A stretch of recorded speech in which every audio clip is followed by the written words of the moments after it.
এবং it's a pre planned communal rights if I say so. Waqf property অনেক হিন্দুরাও দান করেছে, হিন্দু হোক, মুসলমান হোক, শিখ হোক, ইসাই হোক, আমার কাছে কিন্তু ক্ষমা পাবে না।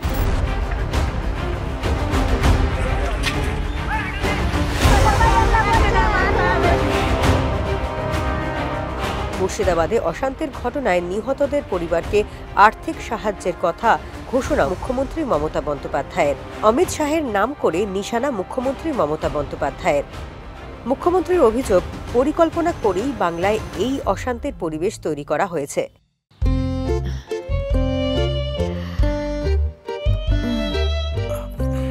মেকআপ করেছিলাম তোমার জন্য, কিন্তু এত গরমে হয়তো সবটাই উঠে যাবে। ঠান্ডা আমেজ উপভোগ করি তুমি, আমি আর ভিগার্ড। মেকআপ উঠে গেলে তো ভিগার্ড এয়ার কুলার্স। ভেরিকোজ ভেনের জটিলতা, আজই আপনার অ্যাপয়েন্টমেন্ট বুক করুন ভারতের 1 নম্বর ভেরিকোজ ভেন হাসপাতালে। इतना जल्दीबाजी आपका क्यों है? आप तो प्राइम मिनिस्टर कभी नहीं बनेंगे। मोदी जी चला जाने के बाद आप क्या करेंगे? आपको तो আপনাকে তো হামাগুড়ি দিতে হবে। সবচেয়ে দেশের ক্ষতি করেছেন আপনি। মোদিজিকে আমি রিকোয়েস্ট করব, দয়া করে লোকটাকে কন্ট্রোল করুন।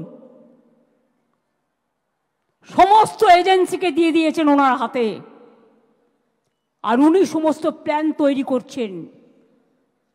অ্যান্ড মুর্শিদাবাদ জেলা হলেও সিটটা কিন্তু মালদার মধ্যে পড়ে, এবং it's a pre planned communal rights if I say so.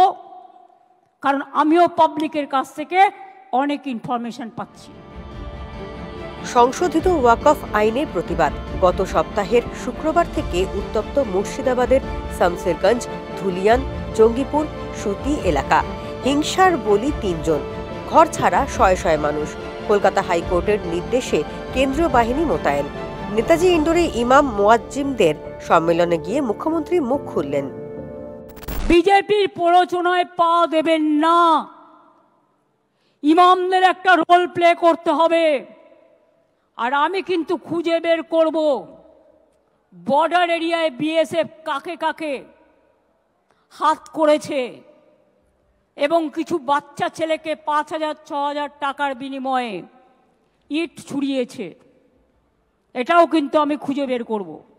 Waqf property অনেক হিন্দুরাও দান করেছে, তো আমরা মনে করি আইনটা ভুল। সেটা ওরা কোর্টেও চ্যালেঞ্জ হয়েছে, এবং ওরা যাক প্রধানমন্ত্রীকে রিকোয়েস্ট করুক, ওরা যাক রাষ্ট্রপতিকে দেখা করুক, গণতান্ত্রিক কায়দায় করুক। কিন্তু এর মধ্যে যদি কেউ মাছ ধরতে নেমে দাঙ্গায় প্ররোচনা দেন আর দাঙ্গায় উস্কানি দেন, সে যেই হোক, হিন্দু হোক, মুসলমান হোক, শিখ হোক, ইসাই হোক, আমার কাছে কিন্তু ক্ষমা পাবে না। সংশোধিত ওয়াকফ আইন যে বাংলায় কার্যকর হবে না তা আরও একবার জানিয়ে দিয়েছেন মুখ্যমন্ত্রী। দাঙ্গার পরিস্থিতিতে কাউকে রেয়াত করা হবে না বলেও সুর চড়িয়েছেন মমতা। এক হয়ে লড়ার বার্তা দিয়েছেন ইন্ডিয়া জোটের নেতাদের। এবং আপনাদের থ্রুতে আমি ইন্ডিয়া টিমকে অ্যাপিল করব, let us be united, let us fight together boldly. This is not an individual matter. It will affect each and everybody.